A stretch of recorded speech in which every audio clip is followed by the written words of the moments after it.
Students, welcome back to your YouTube channel Dev ज्ञान।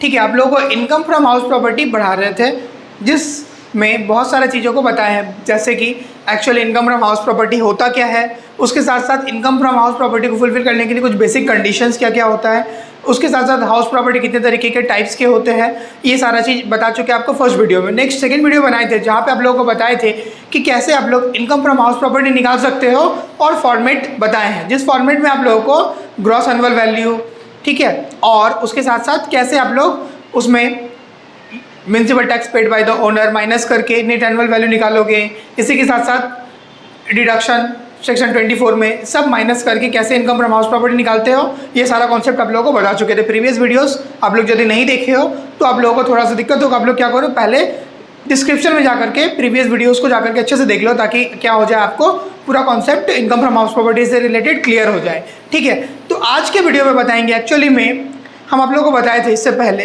कि income from house property को निकालने के लिए 4 बातों को जानना जरूरी होता है। सबसे पहला बात आप जानोगे क्या होता है, इनकम फ्रॉम हाउस प्रॉपर्टी को निकालने के लिए ग्रॉस एनुअल वैल्यू निकालना आना चाहिए। ग्रॉस एनुअल वैल्यू आपको निकालना पड़ता है। कोई भी इनकम फ्रॉम हाउस प्रॉपर्टी निकालने के लिए आपको क्या निकालना पड़ेगा, ग्रॉस एनुअल वैल्यू।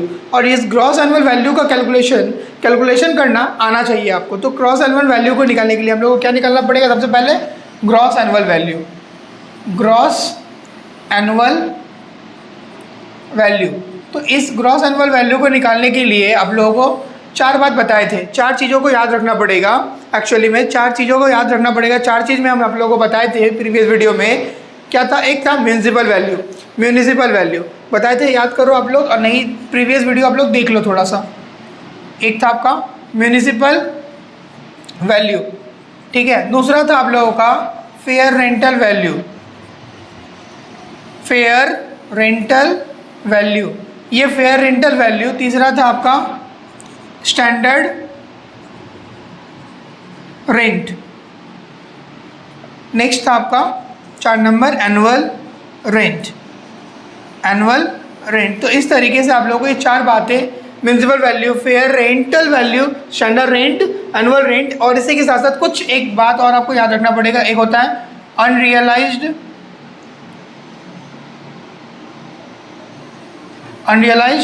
रेंट, और एक होता है आपका वैकेंसी पीरियड। तो इन कुछ बातों को फिर से आप लोगों के लिए एक बार बता देते हैं, क्योंकि इनको जाने बिना आप लोग इनकम फ्रॉम हाउस प्रॉपर्टी नहीं कर सकते। सबसे पहला होता है म्युनिसिपल वैल्यू का मतलब होता है, पहले सुन ले आप लोगों को क्या मिलेगा, डिटेल्स में नोट्स आपको पीडीएफ के रूप में डिस्क्रिप्शन में मिल जाएगा। आप लोग क्या करो, वहाँ से जाकर के पीडीएफ डाउनलोड कर लो, आपको क्या मिल जाएगा, पूरा का पूरा वीडियो का ये जो नोट्स है ये आप लोगों को प्रोवाइड कर दिया गया है। डिस्क्रिप्शन चेक कर लेना, आप लोगों को क्या मिल जाएगा, नोट्स मिल जाएगा लिंक के थ्रू। ठीक है, आप लोग क्या करो, पीडीएफ डाउनलोड कर लेना और वहाँ से आप लोगों को नोट्स मिल जाएगा। तो म्युनिसिपल वैल्यू एक्चुअली होता क्या है, म्युनिसिपल वैल्यू का मतलब होता है एक हाउस प्रॉपर्टी का जो वैल्यू म्युनिसिपल अथॉरिटी या फिर लोकल अथॉरिटी जो फिक्स्ड करता है, उसी को क्या बोलते हैं हम लोग, म्युनिसिपल वैल्यू। ठीक है, तो ये लोकल अथॉरिटी या फिर म्युनिसिपलिटी फिक्स किया जाता है ये वैल्यू को, ठीक है, लोग करते हैं। नेक्स्ट है फेयर रेंटल वैल्यू का मतलब होता है ऐसा वैल्यू जो कि एक हाउस प्रॉपर्टी का सिमिलर हाउस प्रॉपर्टी के साथ कंपेयर करके डिसाइड करके निकाला जाता है। जैसे कि मान लीजिए हाउस ए और हाउस बी यदि दोनों ही क्या है, एक ही लोकेलिटी में है और उन लोगों का कंसिडरेशन एक ही जैसा है, तो उन लोगों का क्या होगा, दोनों का एक्चुअली एनुअल वैल्यू क्या होगा, सेम होगा। तो उसी को बोलते हैं हम लोग क्या, फेयर रेंटल वैल्यू, जिसको क्या करते हैं, कंपेयर करते हैं एक हाउस प्रॉपर्टी को दूसरे हाउस प्रॉपर्टी के साथ, और उसको कंपेयर करके हम लोग क्या करते हैं, निकालते हैं। नेक्स्ट होता है स्टैंडर्ड रेंट। तो स्टैंडर्ड रेंट होता है एक्चुअली जो क्या होता है, रेंट कंट्रोल एक्ट में मेंशन किया जाता है।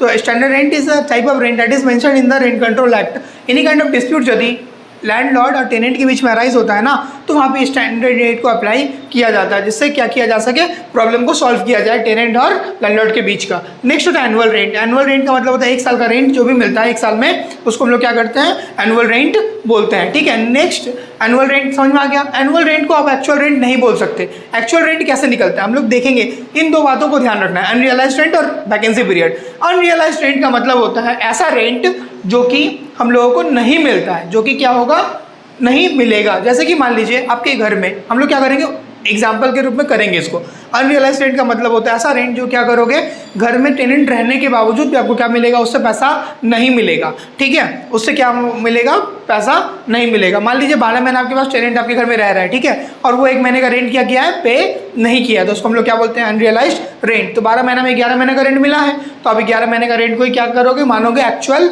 रेंट, एनुअल रेंट नहीं। नेक्स्ट हम लोग समझेंगे एक्चुअल एनुअल रेंट को, वैकेंसी पीरियड को, अनरियलाइज्ड रेंट को। नेक्स्ट है वैकेंसी पीरियड। वैकेंसी का मतलब घर खाली रहना। जिस समय के दौरान घर खाली रहता है उसको हम लोग क्या बोलते हैं, वैकेंसी पीरियड बोलते हैं। मान लीजिए एक साल में 12 महीना होता है, तो 12 महीना में मान लो कि घर आपका 10 मंथ के लिए सिर्फ रेंट पे था। ठीक है, आपके टेनेंट को कितना दिन के लिए आपने रेंट पे दिया था, 10 महीने के लिए, और 2 मंथ क्या था आपका घर खाली था, उसको हम लोग क्या बोलते हैं, जो 2 महीना खाली रहा उसी को हम लोग क्या बोलते हैं, एक्चुअली में वैकेंसी पीरियड बोलते हैं। वैकेंसी पीरियड का मतलब समझ में आ गया ना, कि वहाँ पे जब घर क्या होता है, पूरा तरीके से वैकेंट रहता है, खाली रहता है, घर में कोई टेनेंट नहीं रहता। टेनेंट नहीं रहेगा तो आपको इनकम मिलेगा, नहीं मिलेगा, तो ये वैकेंसी पीरियड हो गया। क्लियर, समझ में आ गया। चलिए आप लोगों के लिए एक एग्जाम्पल लेते हैं, आप लोगों को क्लियर करने के लिए क्या करते हैं, एक एग्जाम्पल लेते हैं। देखो आप लोग को एग्जाम्पल यहाँ पे बोर्ड पे दिया जाएगा, जिसमें आप लोगों को क्या हो जाएगा, समझ में आ जाएगा कैसे आप लोग क्या निकाल सकते हो, ग्रॉस एनुअल वैल्यू निकाल सकते हो। एनुअल वैल्यू क्या होता है, वैकेंसी पीरियड क्या होता है, इस तरीके से हम लोग क्या करेंगे, कॉन्सेप्ट को क्लियर करने की कोशिश करेंगे, क्योंकि विदाउट कॉन्सेप्ट समझे आप लोग बड़ा सम्स नहीं कर सकते। ठीक है, तो यहाँ पे देखिए आप लोगों को एग्जाम्पल दिया जा रहा है, आप लोग क्या करो, अच्छे से एग्जाम्पल को देख लो। एग्जाम्पल देखो, एग्जाम्पल आप लोगों को क्या किया जा रहा है, बोर्ड पे दिया जा रहा है। आप लोगों के लिए एग्जाम्पल हम पढ़ते हैं, ठीक है, आप लोग क्या करो, देखो। ठीक है, एग्जाम्पल में लिखा है, Gudiya let out his house to the tenant at the monthly rent of rupees 18,200 per month. Guria, however, provides water and lift facility to the tenant, for which Guria incur expenditure of rupees 700 and 500 per month respectively. Calculate the annual rent received or receivable by Guria for the purpose of the computing gross annual value of the property, assuming that rent of 12,000 relating to the previous year 23-24 cannot be recovered from the tenant and is provided to be lost and irrecoverable। ठीक है, तो यहाँ पे क्या बोला गया है, आपको क्वेश्चन समझ में आ गया। तो यहाँ पे आपको बोला गया है, गुड़िया नाम की एक लेडी है, उन्होंने क्या किया, अपने घर को टेनेंट को दिया है, 18,200 रुपया पर मंथ का रेंट मिल रहा है। ठीक है, और उसमें लिफ्ट है और अलग अलग तरीके का फैसिलिटीज़ दिया गया, जिसके लिए 700 और वो 500 रुपये पेमेंट कर रही है। और घर का जो लास्ट मंथ में है ना, 12,000 रुपया उसको मिल नहीं रहा है 23-24 में। ठीक है, आप लोगों का असेसमेंट ईयर होगा, कौन सा असेसमेंट ईयर होगा आप लोगों का, 24-25। ठीक है, आप लोगों का असेसमेंट ईयर क्या होगा, 24-25, और आपका प्रीवियस ईयर क्या होगा, 23-24। ठीक है ना, तो आपका प्रीवियस ईयर और असेसमेंट ईयर आपको क्लियर होना चाहिए। नेक्स्ट देखो, तो हम लोग क्या करते हैं, इसको सॉल्व करते हैं। पहले यहाँ पे लिख देना, आप लोग क्या करोगे, इसको लिख देना क्लियरली। यहाँ पे हम लोगों को निकालना क्या बोला है, यहाँ पे निकालने बोला हम लोगों को कितना अमाउंट ऑफ उसका एनुअल रेंट रिसीव और रिसीवेबल होगा। तो यहाँ पे लिख देना calculation for annual amount of rent received, या फिर रिसीवेबल, रिसीव्ड और रिसीवेबल। तो ये आप लोगों को निकालना है। यहाँ पे हम लोग अपने समझने के लिए इसको ऐसे लिख दिए, लेकिन आप लोग ऐसा नहीं लिखोगे। आप लोग क्या करोगे, यहाँ पे लिखोगे कम कैलकुलेशन फॉर रेंट रिसीव्ड और receivable of Gudiya for the previous year 2023-24 relating to the assessment year 2023-24-25 relating to the previous year 23-24। ठीक है, इस तरीके से आप लोग लिख लेना है इसको।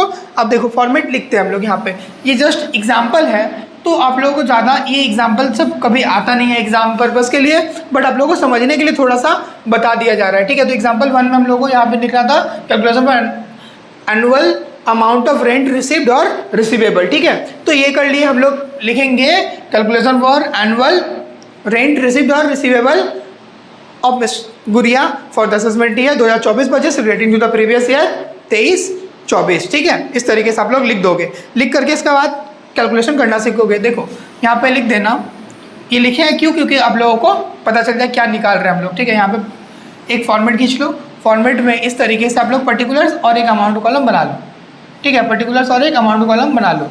पर्टिकुलर्स और अमाउंट कॉलम बना लिए हम लोग। पर्टिकुलर्स में लिख देना आप लोग, पर्टिकुलर्स में लिख देना आप लोग यहाँ पे, और अमाउंट यहाँ पे लिख देना इस तरीके से आप लोग लिख देना, ठीक है। इसमें देखो आपको समझ में आना चाहिए कि यहाँ पे रेंट कितना है, ठीक है। तो यहाँ पे लिखेंगे हम लोग एनुअल रेंट। देखो एनुअल रेंट कितना है हम लोगों को 18,200 करके मिल रहा है एक साल के लिए 12 महीना। एक साल में कितना महीना होता है? 12 महीना के लिए आपको रेंट कितना मिलेगा? 2,18,400। कितना मिलेगा आपको? 2,18,400। ये आपका एनुअल रेंट है। घर का रेंट एक साल का कितना है? 12,400। समझ में आ गया आप लोगों को? सॉरी 18,200 इंटू 12 करने से 2,18,400 मिल रहा है। ये आपका एनुअल रेंट है। उसके बाद गुड़िया ने कुछ एक्सपेंसेस पेड किया है, उसको हम लोग क्या करेंगे? लेस कर देंगे। लेस एक्सपेंसेस पेड और इनकर्ड बाय ओनर, ठीक है। जो भी एक्सपेंसेस इनकर्ड करता है ओनर उसको माइनस करता है। देखो 700 रुपया दिया है आपका वाटर के लिए और 500 दिया है आपका लिफ्ट के लिए। 700 और 500 को मल्टीप्लाई कर देना 12 से, ठीक है। तो आपका आ जाएगा 14,400। कैसे आया? 700 प्लस 500 1200 हो गया। 1200 को 12 से मल्टीप्लाई करोगे तो 14,400 आ जाएगा। इसको माइनस कर दो आप लोग तो आएगा 2,04,000। कितना आ गया आप लोगों का? 2,04,000। इसके बाद देखिए क्वेश्चन में बोला है ना एक बात मेंशन किया है कि 2021-22 में 2023-24 में 12,000 रुपया 22-23 का वो अभी तक रिसीव्ड नहीं किया। जब रिसीव नहीं किया मतलब वो क्या है? अनरियलाइज्ड है, ठीक है। तो इसको यहाँ पे माइनस करेंगे। Less unrealised rent. क्या माइनस करेंगे हम लोग? Unrealised rent. क्या माइनस करेंगे हम लोग? अनरियलाइज्ड रेंट बोल करके। तो देखिए क्वेश्चन में कितना दिया है आप लोगों को? 12,000, ठीक है। और यहाँ पे एक चीज़ बोला जाता है कि assuming the all conditions of rule 4 are satisfied. तो ये आप लोगों को रूल 4 क्या होता है एक्चुअली में, ये सारा डिटेल्स वीडियो में आप लोगों को बाद में बताया जाएगा, नेक्स्ट वीडियोस में। अभी नहीं बताएंगे क्योंकि आप लोग कंफ्यूज हो जाओगे। आप लोगों को अभी बेसिक डेवलप करना है तो आप लोग क्या करो, जस्ट समझो कि अनरियलाइज रेंट का मतलब जो कि रेंट नहीं मिला होता है। तो कितना महीने के लिए? तो यहाँ पे मंथ नहीं लिखा है, लेकिन डायरेक्ट अमाउंट निकाल करके आपको दिया गया। कितना रुपया? 12,000 रुपया नहीं मिल रहा है। तो 2,04,000 से 12,000 को आप माइनस कर दोगे तो कितना आ जाएगा? 1,92,000, ठीक है। कितना आ गया आप लोगों का? 1,92,000। तो यह हो गया आप लोगों का एक्चुअल रेंट रिसीव्ड और रिसीवेबल। तो इस तरीके से आप लोगों ने समझ लिया कि कैसे एनुअल रेंट और उसके साथ हम लोग क्या करते हैं? एक्सपेंसेस जो इनकर्ड होता है उसको माइनस करते हैं और जो अनरियलाइज्ड रेंट होता है उसको क्या करते हैं? माइनस करके हम लोग क्या निकालते हैं? एक्चुअल जो रेंट हम लोगों को मिलता है वो हम लोग क्या करते हैं? निकालते हैं। एक्चुअल रेंट रिसीव हम लोगों को कितना हुआ? 1,92,000। तो मान लीजिए जो भी खर्चा होगा ना टेनेंट से रिलेटेड, जो भी खर्चा जो ओनर पेड करेगा उसको हम लोग क्या करेंगे? हमेशा माइनस करेंगे। अनरियलाइज्ड रेंट को माइनस करेंगे, वैकेंसी पीरियड के रेंट को क्या करेंगे? माइनस करेंगे। लेकिन एक और बात बता देते हैं आप लोगों को, यदि यही सेम खर्चा expenses paid by the incurred by the owner लिखा है ना, इसी को यदि टेनेंट पेड किया होता तो उसको माइनस नहीं करते हम लोग, ठीक है। यही सेम खर्चा एक्सपेंसेस पेड और इनकर्ड बाय द ओनर की जगह में टेनेंट खर्चा किया होता है, ये वाटर का पैसा और लिफ्ट का पैसा, तो इसको हम लोग क्या करते हैं? माइनस नहीं करते, ठीक है। इसको नॉर्मली एनुअल रेंट ये रहता, उसके साथ हम लोग अनरियलाइज्ड रेंट को माइनस करके ही निकाल देते हैं। समझ में आया? तो ये सारा खर्चा सिर्फ ओनर करेगा तभी एक्सपेंसेस को हम लोग माइनस करेंगे, अदरवाइज माइनस नहीं करेंगे, ठीक है। उम्मीद करते हैं कि आप लोगों को क्या हुआ, इनकम फ्रॉम हाउस प्रॉपर्टी का ये बेसिक कॉन्सेप्ट एनुअल रेंट और अनरियलाइज रेंट क्लियर हो गया। नेक्स्ट वीडियो में आप लोगों को बताएंगे कैसे वैकेंसी पीरियड से रेंट निकालते हैं हम लोग, ठीक है। उसके साथ साथ बताएंगे आप लोगों को कि कैसे आप लोग क्या कर पाओगे, condition by condition A B C D करके आप लोग क्या कर पाओगे? ग्रॉस एनुअल वैल्यू निकालोगे, ठीक है। तो इन सब चीज़ों के लिए आपको क्या करना पड़ेगा? रेगुलर बेसिस में मेरे वीडियोस को फॉलो करना पड़ेगा। उम्मीद करेंगे आप लोगों को क्या करेंगे? पूरा का पूरा बेसिक क्लियर कर देंगे, सारा इनकम फ्रॉम हाउस प्रॉपर्टी का सारा कॉन्सेप्ट क्लियर कर देंगे, ठीक है। आप लोग क्या करोगे? आप लोगों को करना है सिंपली लाइक करना वीडियो, उसको कमेंट करना है। आप लोगों को यदि किसी और टॉपिक पे वीडियो चाहिए तो आप लोगों को क्या मिलेगा? उस टॉपिक पे वीडियो बना दिया जाएगा। आप लोग क्या करो? ज़्यादा से ज़्यादा कमेंट करो, लाइक करो, शेयर करो, सब्सक्राइब करो। थैंक्स फॉर वॉचिंग देव ज्ञान।